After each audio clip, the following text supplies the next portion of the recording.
दोस्तों, स्वागत है आपका हमारे चैनल मूवी सीन्स में। आज हम एक ऐसे मिरर के बारे में बात करेंगे जिसे जो भी अपने घर पे रखता है वो अजीबोगरीब तरह से मर जाता है। मूवी की शुरुआत में हम देखते हैं कि दो बच्चे किसी चीज से डर कर बचते हुए भाग रहे थे। अचानक उन्हें एक भूत दिखता है, लेकिन दूसरी तरफ उनके सामने एक लड़का आकर खड़ा हो जाता है जो उन्हें शूट करता है। असल में ये टिम नाम के लड़के का ड्रीम था जो वो डॉक्टर को एक्सप्लेन करता है। टिम बचपन में अपने फादर को शूट करने की वजह से अरेस्ट कर लिया गया था। ये माना जाता है कि उसकी मेंटल स्टेट ठीक नहीं है, इसीलिए 11 साल तक उसे जेल में रखा जाता है और उसका ट्रीटमेंट चलता है और फाइनली उसके 21st बर्थडे पर उसे रिलीज कर दिया जाता है। दूसरी तरफ हम उसकी बहन केली को देखते हैं जो अपने बॉयफ्रेंड के साथ एक ऑक्शन में थी। यहाँ एक काफी पुराने मिरर को सेल करने की बोली लग रही थी। जब टिम मेंटल फैसिलिटी से बाहर आता है तो केली उससे मिलकर उसे हग करती है। वो दोनों एक रेस्टोरेंट में जाते हैं जहाँ केली अपने भाई को बताती है कि उसे वो मिरर मिल गया है। वो उसे कहती है कि हमने प्रॉमिस किया था कि हम उस मिरर को डिस्ट्रॉय कर देंगे, तो अब इतने सालों के बाद हमारे पास यही मौका है। फ्यूचर में क्या क्या होगा इसके लिए आपको ये जानना जरूरी है कि पास्ट में क्या क्या हुआ था। अब हम 11 साल पहले का सीन देखते हैं जहां केली की फैमिली अपने नए घर में शिफ्ट कर रही थी। केली और टिम छोटे थे। वो दोनों एक दूसरे के साथ खेल रहे थे जब पहली बार वो मिरर घर में लाया गया था। इस मिरर को एलन के ऑफिस में रखा गया था। काफी दिन बीत जाते हैं जब मिरर की वजह से मैरी के सारे पौधे खराब हो गए थे और केली अपने पापा को ऑफिस में एक लड़की के साथ देख लेती है। डिनर करते समय केली अपने पापा से उस लड़की के बारे में पूछती है तो वो बात को इग्नोर करता है, जिससे मैरी को कुछ शक होने लगता है। हर एक बात को आप ध्यान से समझते रहना क्योंकि हर एक चीज कहानी का इंपॉर्टेंट हिस्सा है। प्रेजेंट टाइम में केली और टिम मिरर को दोबारा अपने पुराने घर में लाते हैं जहां केली ने ढेर सारे कैमरास लगा रखे थे। असल में केली प्रूफ्स कलेक्ट करना चाहती है जिससे ये पता चल जाए कि ये मिरर मायावी है। सबको इस बात पर बिलीव हो जाए कि उसके डैड के मर्डर के पीछे मिरर का ही हाथ था। केली ने ढेर सारे अलार्म्स, कुछ ग्रीन प्लांट्स और एक डॉग भी रखा था। टिम इतने साल तक साइकेट्रिस्ट के पास रहा जिसने उसे यकीन दिलाया कि उसका पास्ट और उसका मिरर का परसेप्शन सिर्फ उसका वहम था। टिम कहता है कि ये एक नॉर्मल मिरर है और ये सब करने की हमें जरूरत नहीं है। वो एक्सेप्ट करता है कि मेरे पापा का किसी के साथ अफेयर था जिसकी वजह से मेरी माँ पागल हो गई थी। पापा ने मम्मी को मारा और मैंने अपने पापा को मारा। केली ढेर सारी फोटोज निकालती है और उसे रिकॉर्ड करते हुए दिखाती है कि किस तरह से सैकड़ों सालों से इस मिरर के सभी ऑनर्स अजीब तरह से मरे और जिसने भी इस मिरर को डिस्ट्रॉय करने की कोशिश करी वो भी नहीं बचा। लेकिन ये मिरर आज तक बचा हुआ है। उसने वहाँ एक एंकर भी लगा रखा था।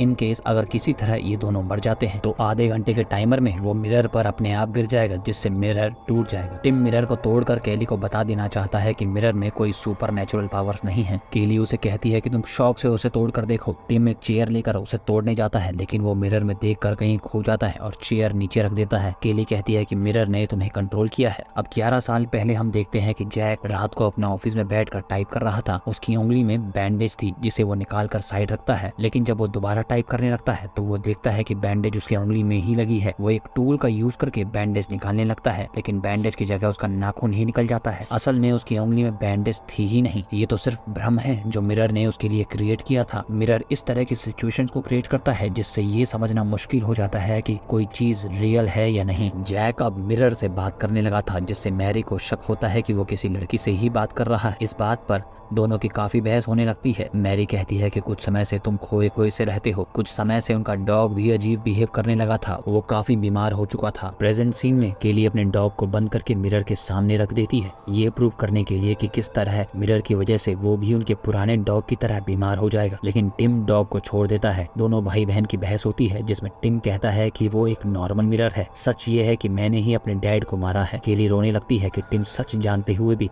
उससे भागने की कोशिश कर रहा है और जब वो सब चीजें बंद करने वाली होती है तो वो रूम में देखती है कि दोनों कैमरास एक दूसरे के सामने आ गए हैं और सारे प्लांट्स खराब हो चुके हैं। केली शॉक होती है लेकिन खुश भी होती है कि ये सब उसका वहम नहीं था। टिम के पास बोलने को कुछ नहीं था। केली जब सीसीटीवी फुटेज देखती है तो उसे पता चलता है कि कैमरास को इस पोजीशन में उन दोनों ने ही रखा था, लेकिन उन्हें ऐसा कुछ याद नहीं है।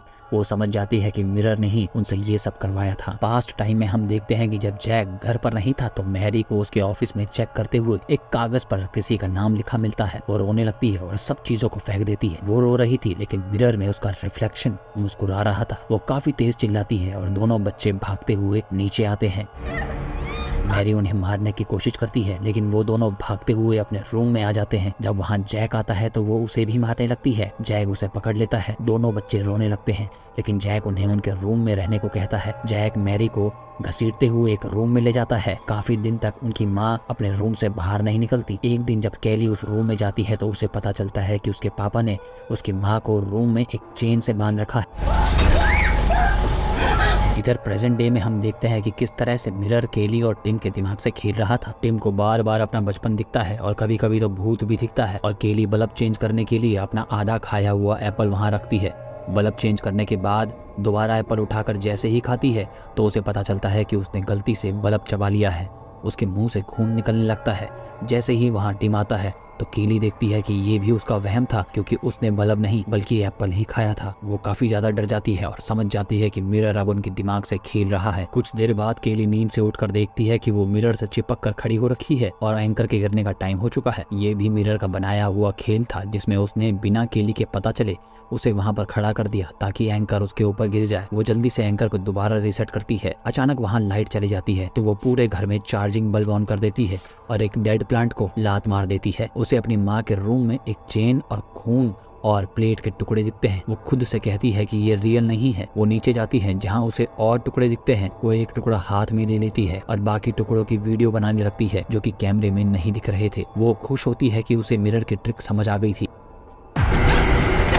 अचानक उसके पीछे उसकी मरी हुई माँ आ जाती है, जिसे वो अपने हाथ में लिए टुकड़े से मार देती है, लेकिन असल में ये उसका बॉयफ्रेंड था जिसे उसने मार दिया था। वो डर जाती है लेकिन समझती है कि ये रियल नहीं है। लेकिन जब वो टिम को भी दिख रहा था तो केली डरते हुए समझ जाती है कि उसने सच में अपने बॉयफ्रेंड को मार दिया है। इस तरह से मिरर ने उनके दिमाग से खेला। वो लोग घर के बाहर जाकर पुलिस को कॉल करते हैं। जैक अंदर जाने से मना करता है क्योंकि एंकर के गिरने का टाइम हो चुका है, जिससे मिरर अपने आप टूट जाएगा। लेकिन बाहर खड़े ये लोग देखते हैं कि वो दोनों इस समय अंदर भी हैं। उन्हें समझ नहीं आता कि रियल क्या है। वो दोनों अंदर जाते हैं जहां उन दोनों के डुप्लीकेट मिरर के सामने एक लड़की के साथ खड़े थे। ये लड़की इनसे जैक की आवाज में कहती है कि मैंने तुम्हें इस रूम में खेलने से मना किया था। पास्ट टाइम में हम देखते हैं कि केली और टिम प्लान करते हैं कि उन्हें उस मिरर को तोड़ना होगा, और मैरी जो कि काफी दिनों से चेन में बंधी हुई थी प्लेट के टुकड़े चबा रही थी, जिससे उसके दांत टूट रहे थे और मुंह से खून निकल रहा था। जैक अपनी गन में बुलेट्स भरता है और मैरी के पास जाकर उसकी चेन खोल देता है। मैरी खड़ी होती है और अपने बच्चों को मारने जाती है। केली अपने रूम से निकलकर खिड़की से बाहर कूद जाती है और मेन गेट से अंदर घुसती है तो उसकी माँ उसे जान से मारने लगती है, लेकिन अचानक होश में आकर उसे छोड़ देती है। तभी जैक उसे शूट कर देता है और दोनों बच्चे वहां से भागने लगते हैं। तभी ढेर सारे डायमंड्स उन्हें दिखते हैं। ये दोनों जाकर गोल्फ स्टिक से मिरर पर जोर जोर से मारते हैं, लेकिन देखते हैं कि असल में वो सिर्फ दीवार पर मार रहे थे। मिरर ने उन्हें खुद पर मारने ही नहीं दिया। वहां जैक आकर केली पे गन तान देता है और मारने वाला होता है कि टिम उसके हाथ पर मार देता है। जैक के हाथ से बंदूक छूट जाती है, लेकिन वो अपनी बेटी को मारने लगता है तो टिम उस पर गन तान देता है। अजीब बात ये थी कि जैक अपने घुटनों पर बैठकर गन का ट्रिगर खुद ही दबा देता है, जिसका मतलब है कि उसने खुद को ही मार डाला था। और वहाँ ढेर सारे पुराने डायमंड्स आकर उनके सामने खड़े हो जाते हैं। यहाँ से सीन एंडिंग की तरफ बढ़ता है, जहाँ टिम मिरर के आगे बैठा चिल्ला रहा था। जब वो देखता है कि वहाँ कोई है ही नहीं, वो सोचता है कि यही मौका है मिरर को एंकर से तोड़ने का।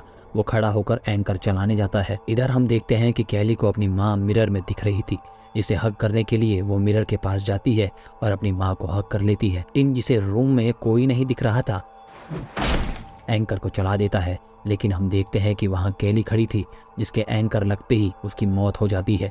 ये खतरनाक भ्रम मिरर का क्रिएट किया हुआ था, जिसमें पहले केली अपनी माँ को हक करने के लिए मिरर के पास जाती है, लेकिन टिम को दिखी ही नहीं। अब पास्ट और प्रेजेंट के सीन्स बिल्कुल पैरेलल चलते हैं, जहाँ पास्ट में तो अपने फादर को मारने की वजह से टिम को पुलिस ले जा रही थी, और प्रेजेंट में अपनी बहन को मारने की वजह से टिम को पुलिस ले जा रही थी।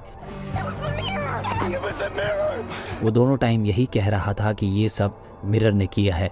पास्ट वाले सीन में उसे घर में उसकी मम्मी पापा का डेमन दिखता है, और प्रेजेंट में उसे अपनी मम्मी पापा और बहन का डेमन दिखता है। और इसी के साथ ये मूवी यहीं पर खत्म हो जाती है। आपको ये एक्सप्लेनेशन कैसी लगी आप कमेंट करके हमें ज़रूर बताएंगे। वीडियो को लाइक और चैनल को सब्सक्राइब किए बिना आप नहीं जाएंगे। देखने के लिए बहुत बहुत शुक्रिया। Thank you so much.